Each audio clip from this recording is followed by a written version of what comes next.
సుబ్బులక్ష్మి జీవితంలో గురువు, మార్గదర్శి, ఆనంద వికటన్ పత్రిక సీనియర్ ఎగ్జిక్యూటివ్, స్వాతంత్ర సమరయోధుడు, జాతీయవాది అయిన త్యాగరాజన్ సదాశివన్తో 1940లో ప్రేమ వివాహం జరిగింది. సదాశివన్ తొలి భార్య కుమార్తె రాధను పెంచుకున్నారు. ఆ వివాహంతో మరో ముఖ్యమైన మలుపు. సదాశివన్ నిర్మాత కావడంతో సుబ్బులక్ష్మికి సినీ సంగీత జీవితంలో ఎటువంటి అడ్డంకులు రాలేదు. ఒకానొక సభలో ఎంఎస్ను ఓ పత్రికా విలేకరి మీరు ఇప్పటివరకు ఎన్ని కచేరీలు చేసి ఉంటారు అని అడిగాడు. దానికి ఆమె చిరునవ్వుతో సమాధానం చెప్పింది, మీరు ఇప్పటివరకు దేవాలయానికి ఎన్నిసార్లు వెళ్ళారు అని. పత్రికా విలేకరికి పచ్చి వెలక్కాయ నోట్లో పడ్డట్టయింది. ఆమె తన అత్యధికంగా అమ్ముడైన రికార్డింగుల నుండి వచ్చే రాయల్టీలను అనేక స్వచ్ఛంద సంస్థలకు విరాళాలుగా ఇచ్చేవారు, వెంకటేశ్వర సుప్రభాతం నుండి వచ్చే ఆదాయంతో సహా. తన మొట్టమొదటిసారిగా హెచ్ఎంబి కోసం మ్యూజిక్ గ్రామ్ఫోన్ రికార్డులు అందించారు.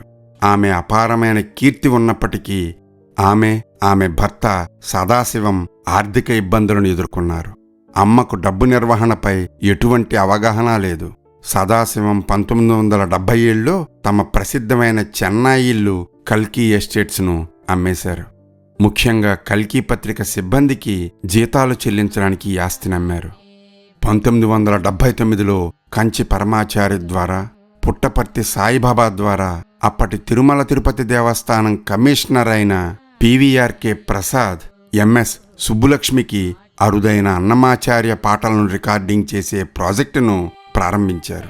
ఆమె ఆర్థిక ఇబ్బందుల నుండి, భావోద్వేగ స్థితి నుండి బయటకు తీశారు.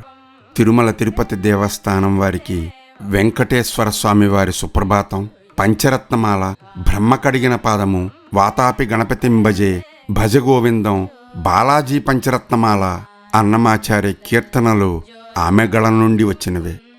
తిరుమలలో వెంకటేశ్వర స్వామి ఉంజాల సేవలో ఈరోజుకి ఆమె గానమే వినపడుతుంది. భర్త సదాశివం నవంబర్ 21, 1997లో చెన్నైలో తన 95 సంవత్సరాల వయసులో మరణించారు. ఆయన మరణం తర్వాత సుబ్బులక్ష్మి కచేరీలు చేయడం విరమించుకున్నారు. 1998లో భారతరత్న, 1954లో పద్మభూషణ్, 1975లో పద్మవిభూషణ్, 1974లో రామన్ మెగస్సే జీవిత సాఫల్య పురస్కారం, మరెన్నో విశ్వవిద్యాలయాల నుండి గౌరవ డాక్టరేట్ను అందుకున్నారు. దీని తరువాయి భాగం త్వరలో.